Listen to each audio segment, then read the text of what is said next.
네, 오늘 하나님 말씀 함께 보겠습니다. 창세기 39장 말씀입니다. 창세기 39장 12절에서 23절까지의 말씀입니다.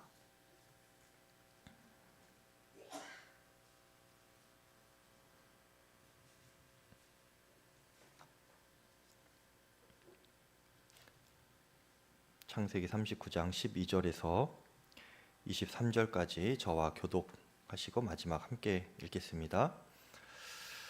그 여인이 그의 옷을 잡고 이르되 나와 동침하자. 그러나 요셉이 자기의 옷을 그 여인의 손에 버려두고 밖으로 나가매.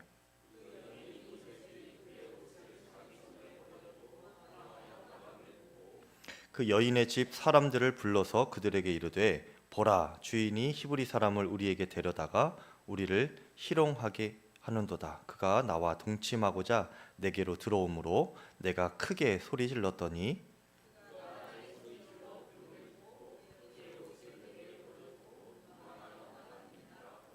그의 옷을 곁에 두고 자기 주인이 집으로 돌아오기를 기다려 그에게 말하며 이르되 당신이 우리에게 데려온 히브리 종이 나를 희롱하려고 내게로 내가 소리질러 불렀더니 그가 그의 옷을 내게 버려두고 밖으로 도망하여 나갔나이다.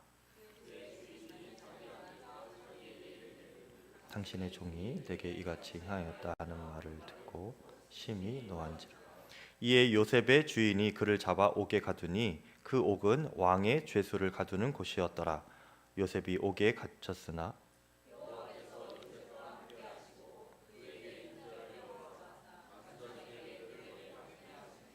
간수장이 옥중 죄수를 다 요셉의 손에 맡김으로 그 재반 사물을 요셉이 처리하고 그의 손에 맡긴 것을 무엇이든지 살펴보지 아니하였으니 이는 여호와께서 요셉과 함께 하심이라. 여호와께서 그를 범사에 형통하게 하셨더라. 아멘. 자, 하나님의 말씀입니다.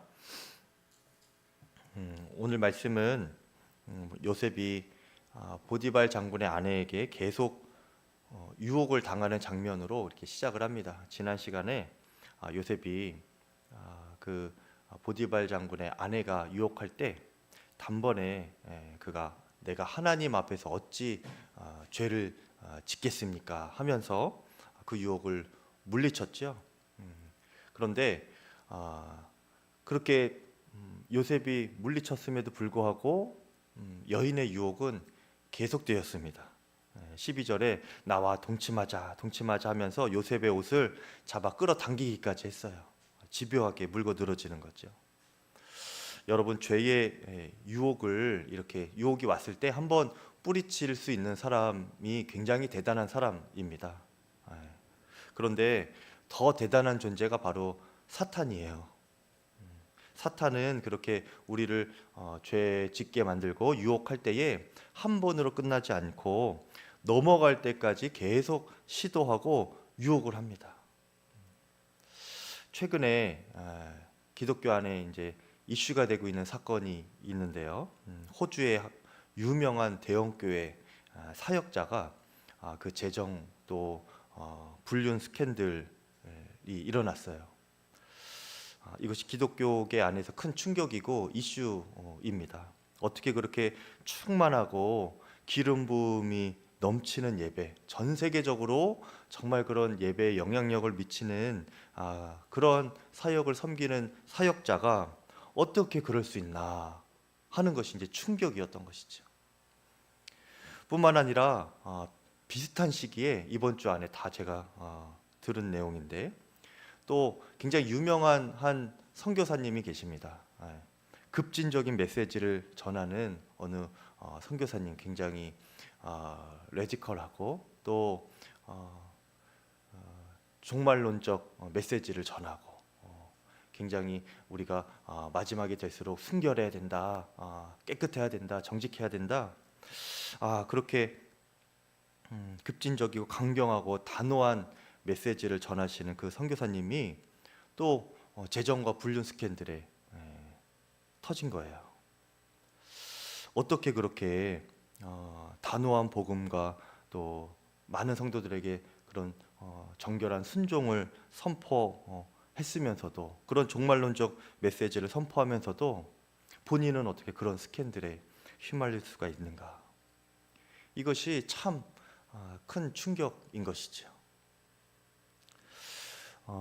그런데 여러분, 이것은 남의 이야기가 아니고 바로 나 자신의 이야기입니다. 여러분, 누구라도 상황과 조건이 맞으면 그렇게 넘어갈 수 있는 거예요. 사탄이 한 번 유혹하고, 두 번 시도하고, 세 번 건드려 보면은 그렇게 계속 끊임없는 유혹을 계속 당할 때, 사단이 넘어갈 때까지 그렇게 다른 방식으로 강제적으로까지 이렇게 계속 죄를 짓게 만들고 시도할 때에 어떻게 됩니까? 사람이 어느새 마음의 벽이 얇아지고 또 무너지게 되는 것입니다. 안 되는데, 안 되는데, 안 돼요, 안 돼요, 안 돼요, 돼요, 돼요, 돼, 이렇게 되는 거예요. 그러니까 사단이 계속 그렇게 유혹을 하는 겁니다. 요셉에게 지금 보디발 장군의 아내가 계속 그렇게 집요하게 유혹을 하고 있는 거예요. 안 된다고 했는데 옷자락을 잡아 끌어서까지 그냥 계속 지금 죄의 유혹을 하고 있습니다. 하지만 요셉의 마음에는 중심이 있었죠. 하나님을 경외하는 믿음이 있었습니다. 그래서 그 믿음으로 이 보디발 장군의 아내의 유혹을 물리쳤는데요. 근데 그 마음의 중심만 있었던 것이 아닙니다. 그가 태도가 달랐어요. 대처를 하는 그의 태도가 분명했습니다. 13절에 나오는데요. 여인이 계속 그렇게 유혹을 하죠. 13절에 그 여인이 그의 옷을 잡고 이르되 나와 동침하자. 그러나 요셉이 자기의 옷을 그 여인의 손에 버려두고 밖으로 나가매라고 했어요. 13절에는 버려두고 도망하여 이렇게 표현이 되어 있죠. 여러분, 많은 사람들이요, 죄에 대한 경각심이 있어요. 죄 지으면 안 된다, 이것은 죄이다, 그래 하나님께서 나를 보고 계신다, 여기까지는 있습니다. 마음이 있어요. 그런데 태도가 분명하지 않은 사람들이 많습니다. 그래서 넘어가는 거예요. 여러분, 어느 목사님은 그렇게 죄에 대해서 미온적인 모습의 성도를 보면서 애매한 태도를 가지고 있는 성도의 그런 모습을 보면서 이렇게 표현했어요. 사자의 벌린 입 속에 머리를 들이밀어 놓고 괜찮겠지 하고 있는 것과 같다는 거예요. 여러분, 머리를 사자의 입에 그냥 넣고 있으면 언제라도 그냥 잡아먹히는 것입니다. 여러분, 괜찮겠지가 아니에요. 곧 잡아먹힙니다. 얼른 그 머리를 빼야죠. 그리고 그 사자의 입 속으로 아예 들어가질 말아야죠.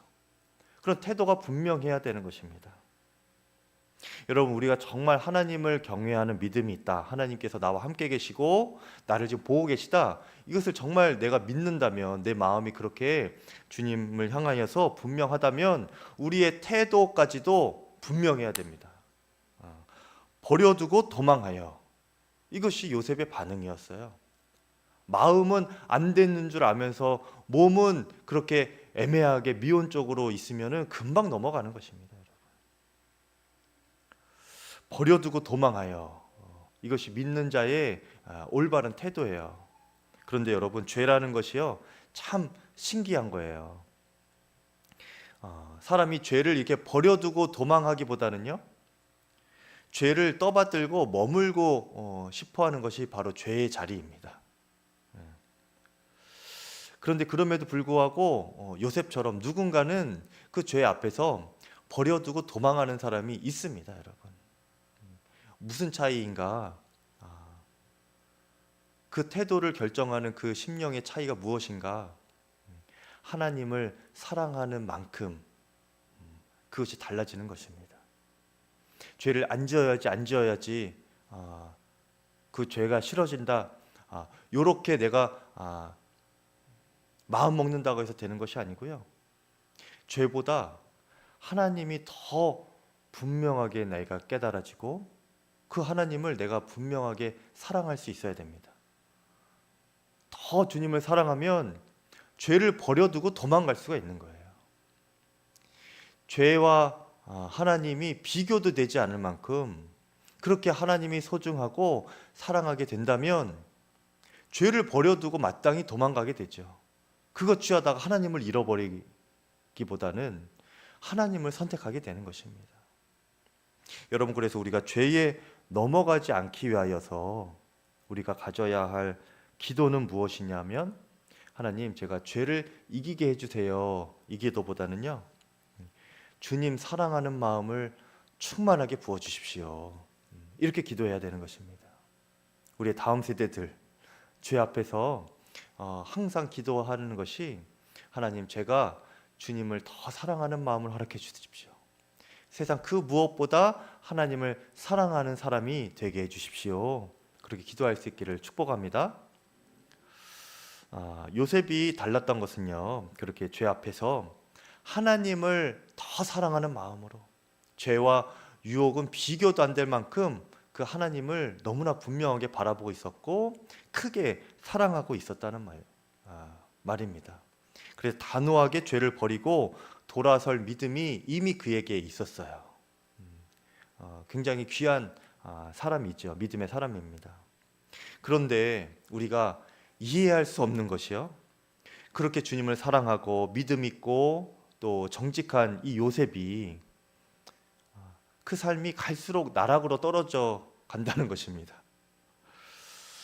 요셉이 그 보디발 장군의 아내의 유혹을 잘 물리쳤죠. 버려두고 도망갔습니다. 그렇게 단호하게 이제 하니까 이 여인이 마음에 큰 상처가 생겼어요. 상처가 커져서 미움과 증오가 되고 한을 품게 됩니다. 여인이 한을 품으면 못 막지요, 여러분. 온유월에도 서리가 내린다고 하잖아요. 이 굉장한 지금 상황이 벌어지게 되는 것입니다. 이 여인이 그냥 그 히브리 종 유혹했다가 안 되면 그냥 포기하면 되는데요, 그 요셉을 증오하고 한을 품고 이제 해코지하려는 마음이 여인에게 가득 찼습니다. 그래서 그의 남편 보디발 장군에게 이 요셉을 아주 작정하고 모함을 하게 되죠.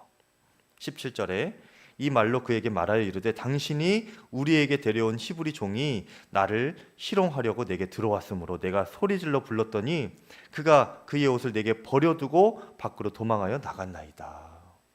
자기가 유혹해놓고 그 요셉이 지금 자기를 유혹하려다가 실패해서 도망갔다, 이렇게 지금 거짓말하는 거예요. 모함을 하는 것이죠. 그런데 여러분, 이 여인이 지금 하는 말을 들어보면 이 여인이 딱 보아도 그냥 보통 여인이 아닌 것을 우리가 알 수 있어요. 그녀가 그 집안의 종을 함부로 대할 뿐 아니라 남편에게도요, 여러분, 이 여인이 예의를 그렇게 갖추는 여인은 아니에요. 보니까 어쩌면 자기가 남편보다 더 주도권을 가지려고 하고 뒤에서 좌지우지하려는 그런 여인처럼 보이기도 합니다. 왜 그렇지요? 지금도 보세요. 여러분, 이 여인이 자기가 지금 히브리 종에 대해서, 요셉에 대해서 화가 났죠. 분노가 가득 찼죠. 그런데 이 일을 남편에게 이야기하면서 남편 탓을 합니다. 갑자기 뜬금없이. 당신이 데려온 그 히브리 종이 나를 희롱하려고 내가 지금 당신 없는 사이에 모욕을 당할 뻔하지 않았느냐, 큰일을 당할 뻔하지 않았느냐, 보디발 당신 때문에 지금 이 일이 일어나는 것이라고 사납게 지금 몰아붙이고 있는 거예요. 보통 여인이 아니죠, 여러분. 근데 이 보디발 장군이, 여러분 한번 상상해 보세요. 이날만 이랬겠습니까, 이 여인이? 이 아내의 평소 성격을 알겠죠. 그렇죠? 이 여인이 또 이러네. 좀 심한 말로 이 역편내가 또 시작이다, 이러지 않았을까요, 마음으로?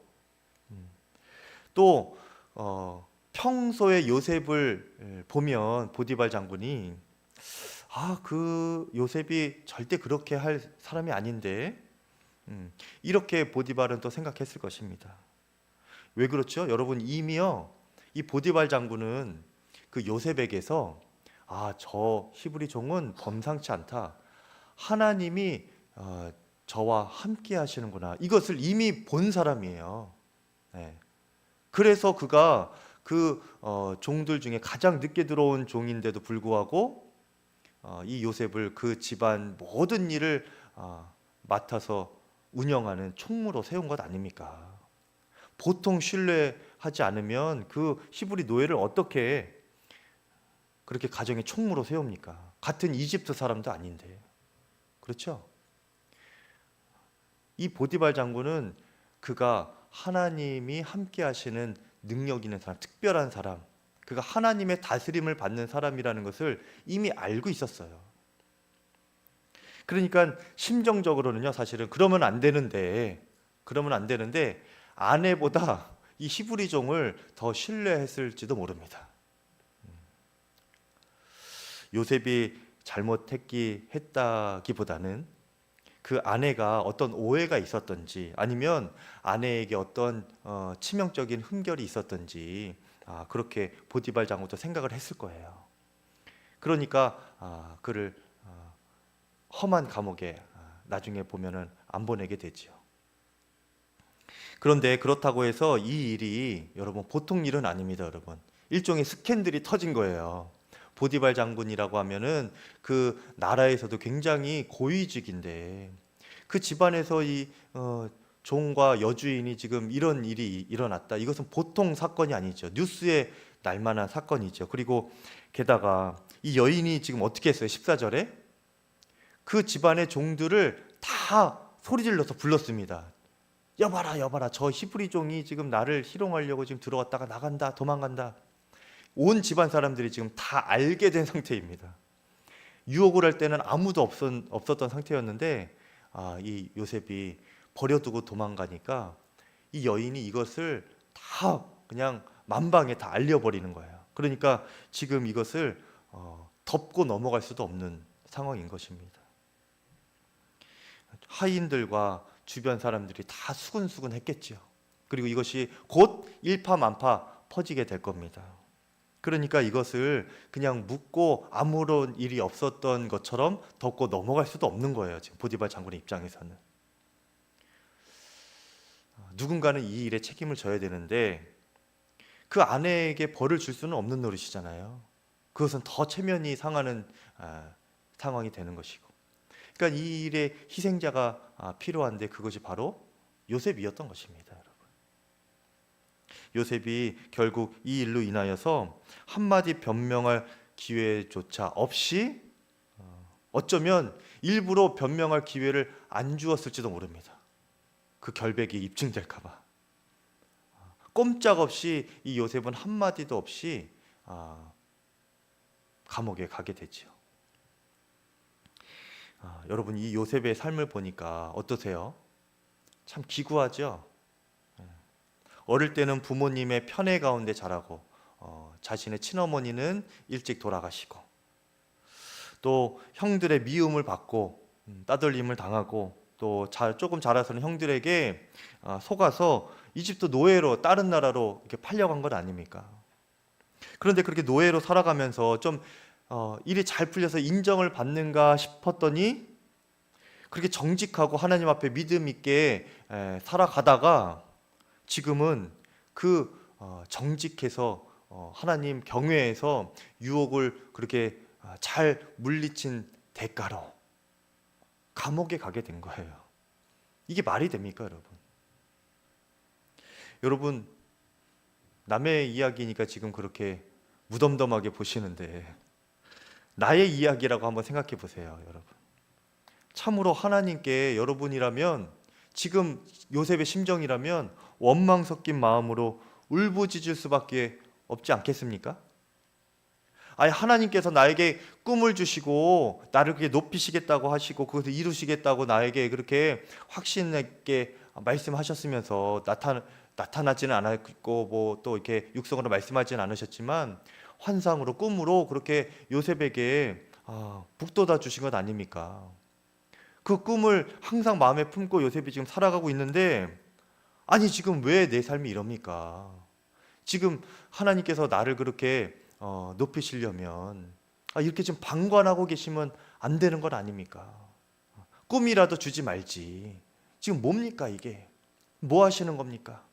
요렇게 울부짖으면서 또 원망하면서 기도할 법한 상황 아니에요, 여러분? 꿈이고 뭐고 하나님을 향한 믿음이고 당장 다 때려치고 싶었을 것입니다. 요셉에게도요, 여러분, 그런 마음이 있었겠지요. 마음 한켠에 왜 이 억울하고 분한, 이 원망하고 싶은 마음이 왜 없었겠습니까? 여기 오늘 말씀에는 나오지 않지만요. 이제 한 40장에 가면은 그가 나중에 이때의 마음이 이제 좀 드러납니다. 40장에 가면요. 그가 이제 감옥에 들어갔을 때 그 감옥 동료 중에 술 맡은 바로의 술 맡았던 관원장, 떡 맡았던 관원장 그들이 이렇게 들어오게 돼요. 그때 요셉이 그들에게 이렇게 하소연을 합니다. 40장 15절에 보니까 나는 시브리 땅에서 끌려온 사람이고 여기서도 옥에 갇힐 일은 행하지 아니하였습니다. 그러니까 아무 죄도 없는데 지금 들어왔다는 거예요. 요셉이 여러분 바보가 아니죠. 자기의 무고함을 알고 있는 사람입니다. 그리고 그게 마음에 계속 남아있던 거예요. 억울함이 계속 남아있는 겁니다. 그러니까 40장에 가서 그 사람들에게 그렇게 나중에 말하는 거 아닙니까? 이게 마음에 계속 남는 거예요. 이 억울함이랑 분함이나. 그런데 여러분 지금 요셉에게 그 마음이 지금 있는 겁니다. 그런데 요셉은 마음은 비록 그럴지라도 그 시간을 그가 묵묵히 견디어냅니다. 지금 자신을 믿어주었던 그래서 총무까지 세워졌던 그 보디발 장군에게도 한마디 서운함이나 변명을 하지 않고 감옥에 가라고 하니까 그냥 가요. 하나님께도 여러분 그가 원망하지 않고요. 믿음의 흔들림 없이 묵묵히 그렇게 견디어냅니다. 여러분 어떻게 그가 그렇게 할 수 있었을까요? 그의 믿음이 완전해서 그런 걸까요? 사실 그런 것은 아니에요. 방금 말씀드린 대로 그의 마음 안에도 억울함과 분함이 있어요. 그것이 자칫하면 한이 될 수도 있죠, 여러분.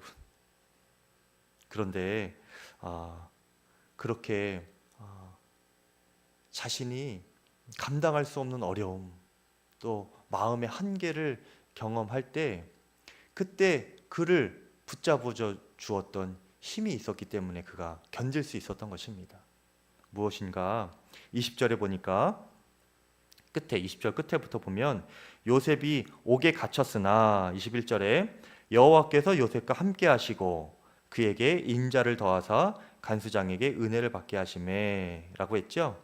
그리고 그 뒤에 이제 23절에는 여호와께서 그를 범사에 형통하게 하셨더라. 이런 말씀이 나옵니다. 여러분 제가 요셉 이야기한 지금 한 세 번째, 네 번째인가요? 이렇게 전하면서 요셉의 인생 가운데 공식이 있다고 했죠. 요셉의 삶이 어느 순간에도 형통했다고 하는데 그 이유가 무엇이었어요? 하나님께서 함께 하시기 때문에. 그리고 요셉 자신도 하나님께서 그와 함께 하심을 믿고 있었기 때문에 그래서 그가 유혹도 물리치고 어려움도 극복할 수 있었다 말씀을 드렸잖아요. 기억하시죠? 그런데 그런 믿음의 사람에게도요 한계가 있습니다, 여러분. 한계를 넘어서는 문제를 만날 때가 있어요. 나의 마음의 한계를 넘어서는 감정을 주체할 수 없는 정말 폭발할 것 같은 그런 상황을 만날 때가 옵니다.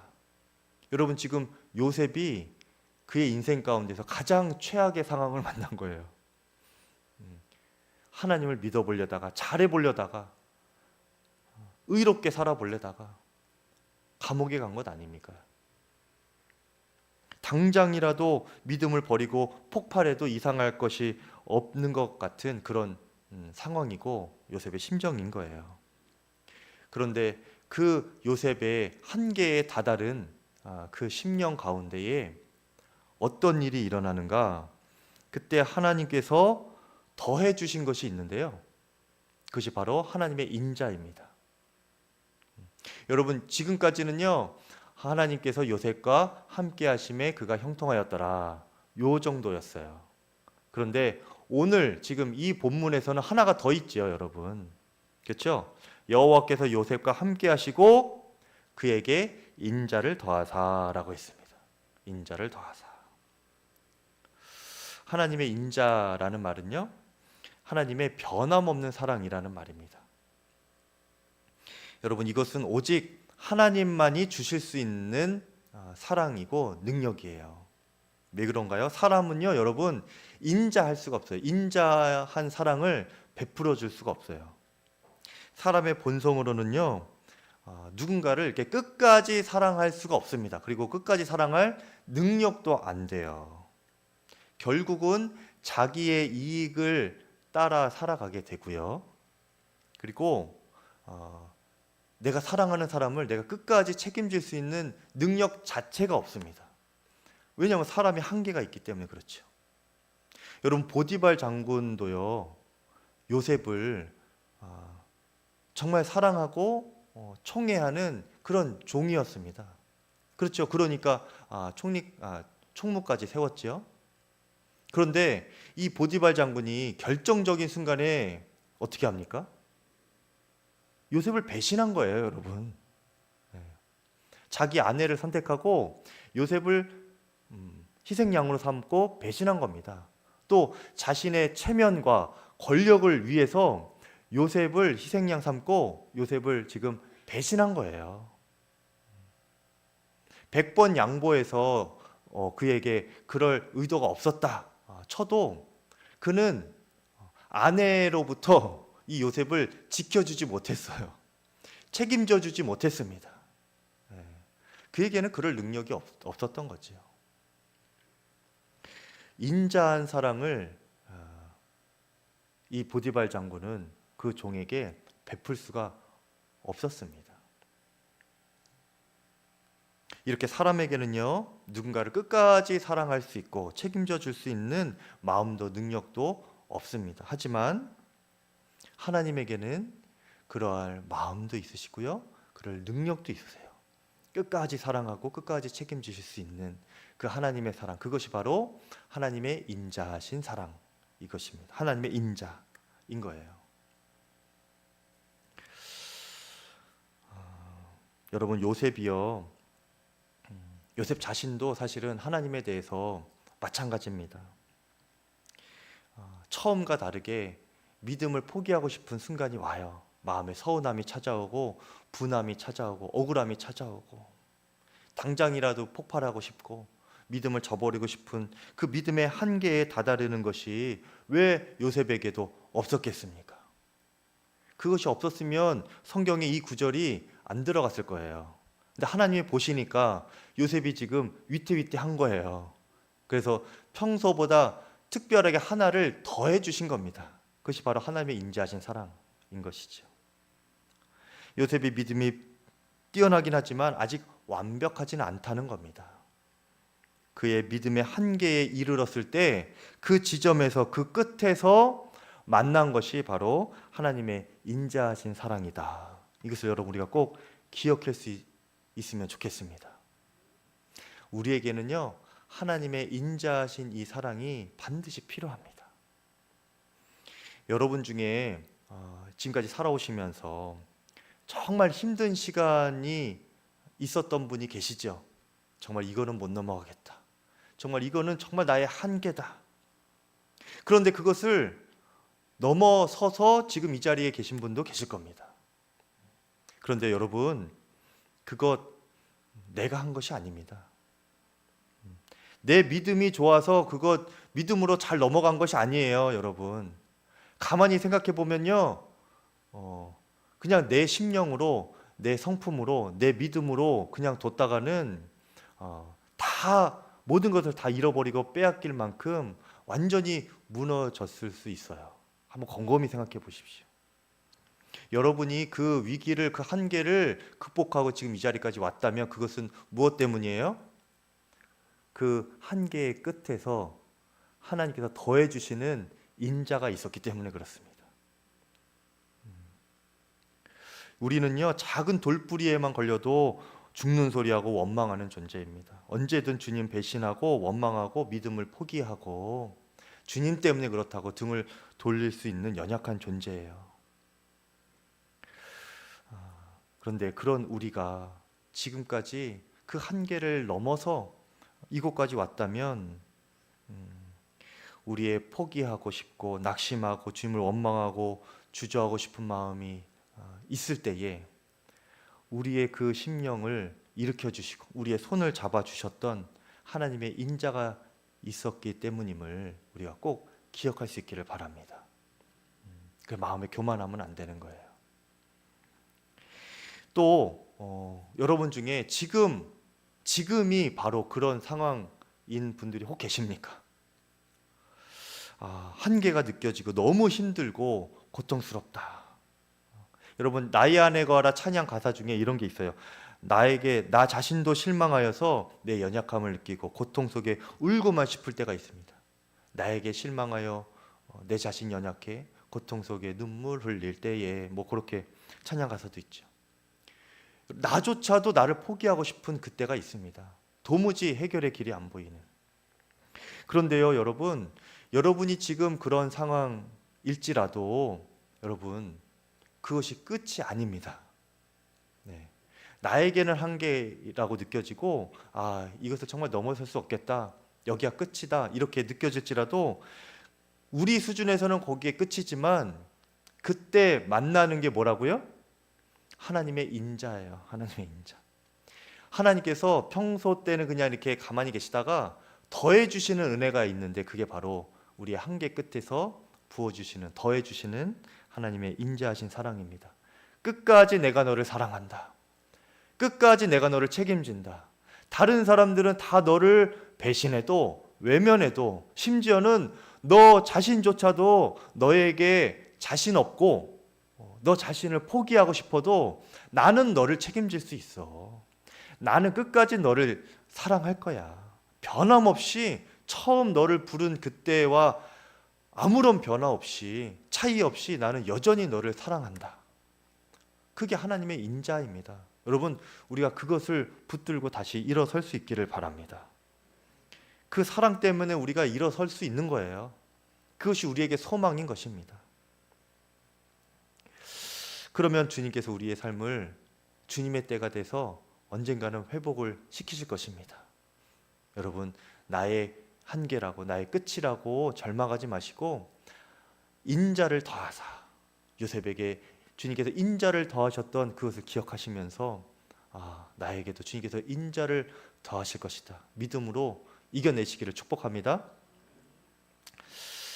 마지막으로 한 가지 질문이 생겨요. 제가 말씀을 준비하면서 하나님이 그렇게 인자하신 하나님이시면 마지막에 더해 주시지 마시고 그냥 진작에 건지시고 높이시고 그렇게 요셉을 사용하실지 왜 그렇게 마지막까지 가게 하시고 또 그 이후에도 요셉에게 견디는 시간을 허락하시거든요. 이후에도 계속 감옥에서 나오는 것이 아닙니다. 네, 견디게 하세요. 왜 그런 시간을 허락하실까? 22절과 23절 보면 신기한 지금 장면입니다. 여러분 생각해 보면 요셉은 감옥에 갇혔지만 여호와께서는 그와 함께 하세요. 이거 놀리는 것도 아니고 이거 뭡니까 이게? 함께 하시려면 나오게 하셨어야지. 갇혀 있게 하면서 주님이 함께 하신다. 이것이 좀 아이러니하잖아요. 그런데 여러분, 그렇게 함께 하심으로 말미암아 요셉이 그곳에서도 그 간수장의 총애를 받아요. 여러분, 어려운 상황 자체를 막으시지 왜 그렇게 고난 중에서 함께 하실까? 굳이 평범한 상황 속에서 형통하게 하셔도 되는데 왜 그렇게 굳이 감옥 안에서 형통하게 하시는 걸까? 여러분 이것이 궁금하지 않으세요? 저만 궁금한가요? 제가 묵상하는 중에 들었던 생각이 무엇이냐? 하나님께서 지금 요셉을 숨겨두고 계시는구나. 이것이 깨달아지더라고요. 여러분 세공사들이 기가 막힌 원석을 이렇게 하나 얻었을 때 그것을 바로 이렇게 세상에 내놓지 않습니다. 그것을 어떻게 얻게 되고 기가 막힌 원석을 이렇게 발견하게 되면요, 그것을 다듬고 다듬어요. 그렇게 완성을 시켜갑니다. 그 전까지는요 세상에 내놓지 않아요. 자기가 아는 곳에 자기 작업실에 그냥 숨겨두고 계속 다듬는 겁니다.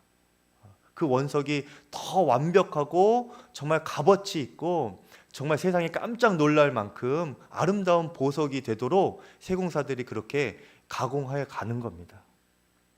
다 완성이 되면 이제 그걸 다 가지고 있다가 때를 기다렸다가 이것이 가장 높은 최고의 가치로 인정받을 만한 때에 그것을 이제 세상에 내놓죠. 여러분 하나님께서 지금 요셉을 보실 때에 요셉이 지금 그런 원석인 것입니다.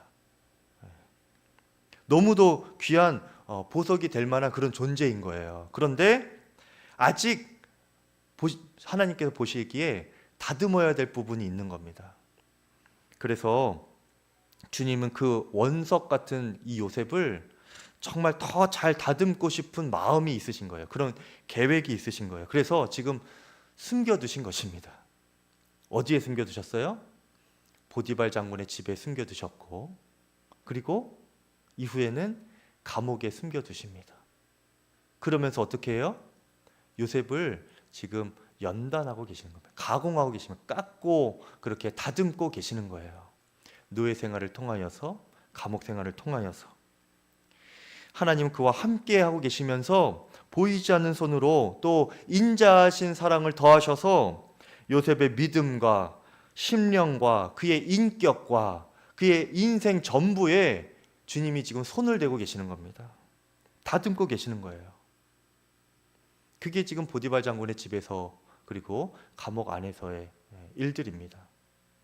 여러분 재미있는 것은요, 하나님께서 지금 요셉에게 다듬고 연단하고 계시는데 같은 것을 지금 연단하고 계시는 거예요. 무엇이죠? 총무의 역할입니다. 총무 역할. 노예로 팔려가서 그 보디발 장군의 집에 총무가 되죠. 그렇죠. 그리고 누명을 써서 감옥에 가는데 그 감옥에서도 이제 보면은 총무의 역할을 감당하게 됩니다. 간수장이 그를 또 잘 봐요. 오늘 말씀에 23절에 거기까지가 나오는 건데, 여러분 그렇게 많은 어려움과 제약이 많은 중에 하나님은 그가 총무의 역할을 감당하게 만드십니다. 평안할 때 총무 역할을 하면 좀 좋아요. 그런데 꼭 이렇게 극한의 상황에서 총무를 또 맡게 하시는 것은 뭡니까? 그만큼 하나님이 이 요셉을 굉장히 잘 다듬고 계시는 겁니다. 여러분 제약이 많은 이 상황 중에서 총무의 역할을 하는 게 쉽지가 않은 거예요. 별의별 사람을 여러분 다 만날 수가 있는 겁니다. 보디발 장군의 아내처럼 진짜 막무가내인 사람, 아주 사이코 같은 사람을 만난 거예요. 지금 힘들게 지금 총무 역할을 이 집안에서 감당하게 되는 거죠. 여러분 근데 감옥에서는 어떨까요? 감옥에서는 여러분 더 하겠죠. 감옥이 지금 요셉이 갇힌 감옥이요, 정치범들이 이렇게 들어가게 되는 감옥이거든요.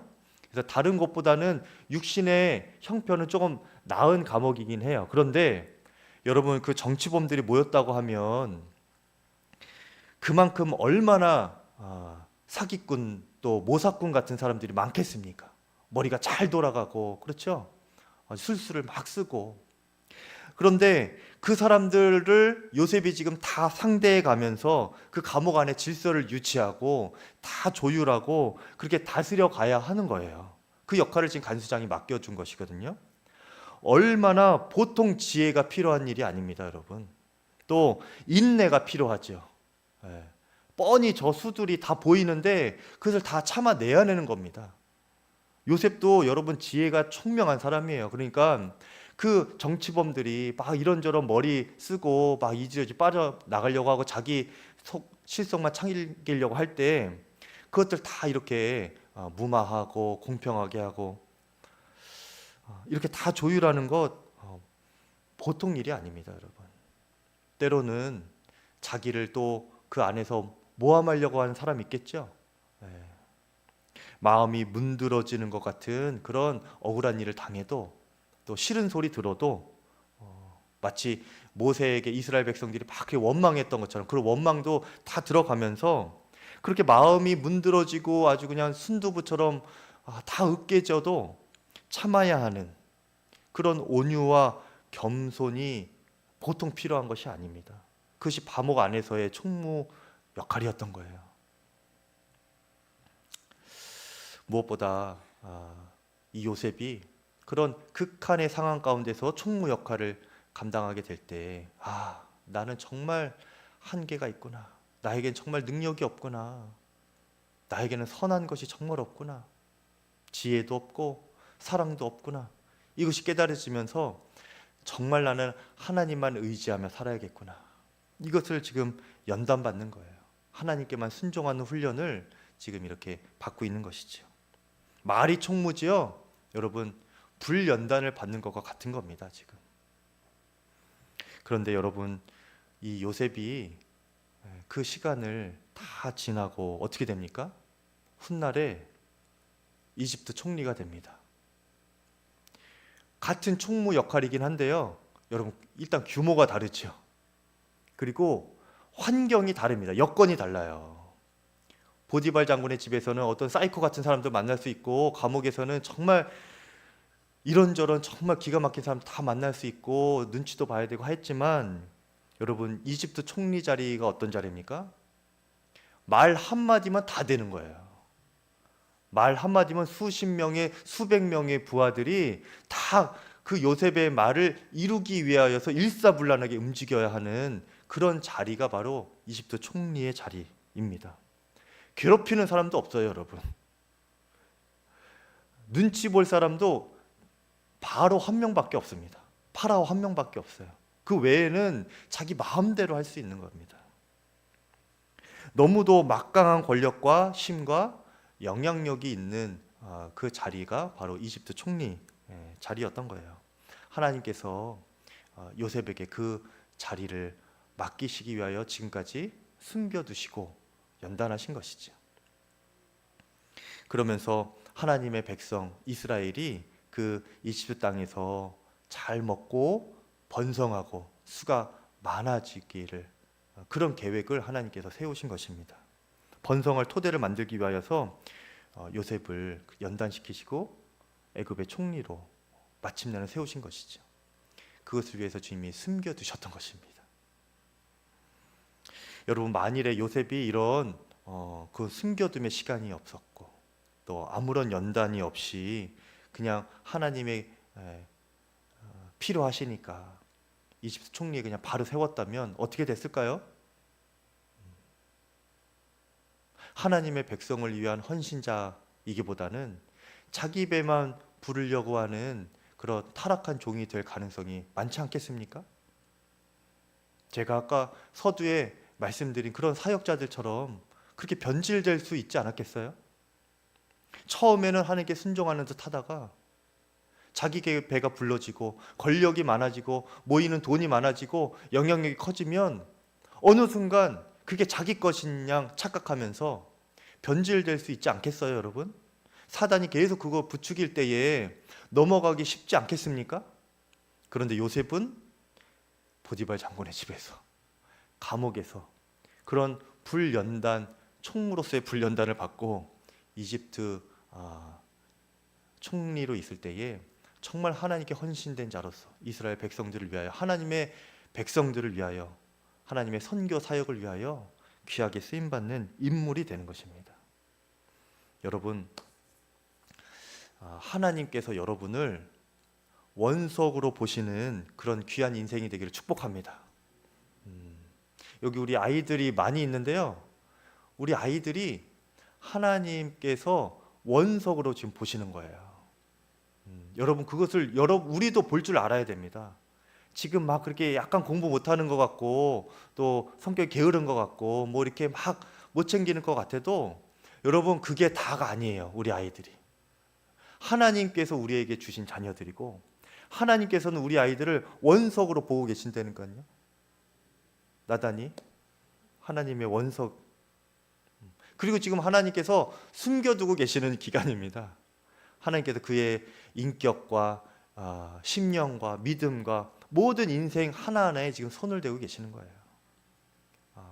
하나님께서 우리의 자녀들을 정말 요셉처럼 하나님의 결정적인 순간에 그런 위치에서 사용하실 것이다. 그렇게 확신하고 기도하시면서 아이들을 양육하시면 되는 겁니다. 우리 자신도 마찬가지예요, 여러분. 우리 자신도 지금 우리가 설령 낙심된 환경 가운데 만약에 있을지라도 또 어려운 상황 가운데 놓일지라도 그것이 전부가 아님을 여러분 꼭 믿으실 수 있기를 바랍니다. 우리가 처한 환경은요, 여러분 그리 중요하지 않습니다. 환경은 하나님께서 얼마든지 언제든지 바꾸실 수가 있어요. 노예의 환경, 감옥의 환경, 그리고 이집트 총리의 환경, 하나님께서 다 바꾸실 수가 있는 것입니다. 중요한 것은 뭐예요?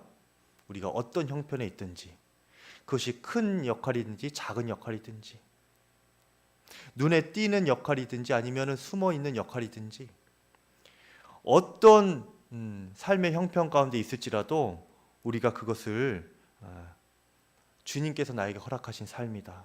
하나님께서 나와 지금 함께하고 계시다. 이것을 믿고 주님을 신뢰하고 주님께 충성하는 겁니다. 그렇게 하루하루를 살아가는 거예요. 누가복음 19장 17절에 주인이 이르되 잘하였다 착한 종이여 내가 지극히 작은 것에 충성하였으니 10고을 권세를 차지하라 말씀하셨죠. 하나님께서는 우리의 환경을 보시는 것이 아니고요, 어떤 환경에 있든지 그 상황 가운데 우리가 어떤 마음을 갖고 계신지, 어떤 믿음을 갖고 있는지를 보시는 겁니다. 내가 작은 자리에 있는 것 같아도, 숨어져 있는 자리에 있는 것 같아도, 내 삶의 형편이 다른 사람보다 못해 보이는 것 같아도 여러분 그 자리에서 내가 하나님을 지금 경외하고 있는가, 하나님의 말씀에 정직한 요셉처럼 그렇게 살고 있는가, 주님을 사랑함으로 그 어떤 유혹도 죄도 물리칠 수 있는가, 버려두고 도망갈 수 있는가, 그것을 보는 겁니다. 여러분 우리 자신을 스스로가 보는 거예요. 만약에 그렇다면 우리는 하나님의 원석입니다. 주님께서 우리를 지금 다듬고 계시고요, 언젠가는 요셉처럼 그렇게 드러내실 겁니다. 여러분 그렇게 숨겨두시고 다듬으시는 주님을 신뢰하실 수 있기를 축복합니다. 네. 이 시간 함께 찬양하고 우리 기도할 텐데요, 주 안에 있는 나에게 함께 찬양하시는데, 여러분 우리가 환경이 중요한 것이 아닙니다.